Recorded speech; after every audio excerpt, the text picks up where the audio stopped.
As you can swap, Melonloader crashed after I downloaded bonelib. I have a simple fix. This is for patch 3 you dirty patch 4 and patch 5 dweebozoid Chloe fed boys.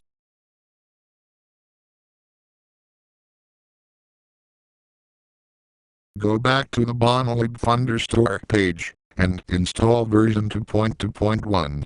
This version had some fixes for patch 3, and it worked for me.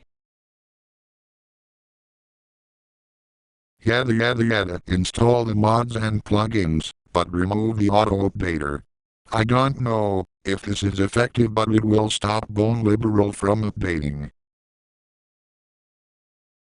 And that's it.